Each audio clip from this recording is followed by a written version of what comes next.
হরে কৃষ্ণ শতাব্দী। আমার একটি প্রশ্ন ছিল, পতি ও পত্নী কি জন্ম জন্মান্তরে একই সম্বন্ধ থাকে? হরে কৃষ্ণ প্রভু, এটি আপনি একটি উত্তম প্রশ্ন করেছেন।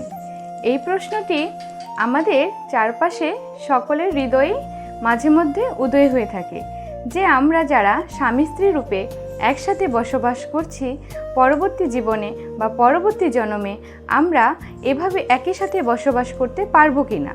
তো চলুন আমরা এই প্রশ্নের উত্তরটি জেনে নিই এবং আমাদের সকলের হৃদয়ের সংশয় দূর হয়ে যাক।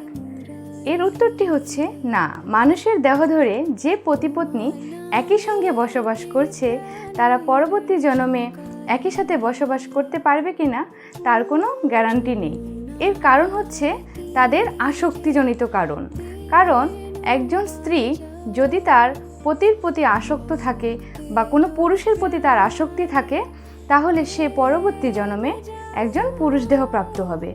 ঠিক সেইরূপভাবে একজন পুরুষও যদি কোনো স্ত্রীর প্রতি আসক্তি থাকে এবং মৃত্যুর সময় সে যদি ওই স্ত্রীর কথা চিন্তন করতে করতে মৃত্যুবরণ করে পরবর্তী জন্মে তার একজন স্ত্রী রূপেই জন্মলাভ হবে। এবং এছাড়াও তারা তাদের বিভিন্ন কর্মফলজনিত কারণে বিভিন্ন কুলে তাদের জন্ম হতে পারে বা বিভিন্ন যোনিতে তাদের জন্ম হতে পারে, যেমন পশু পক্ষী, কীট পতঙ্গ, গাছপালা বিভিন্ন রূপে তারা জন্মগ্রহণ করতে পারে এবং তারা বিভিন্ন দেহ পেতে পারে।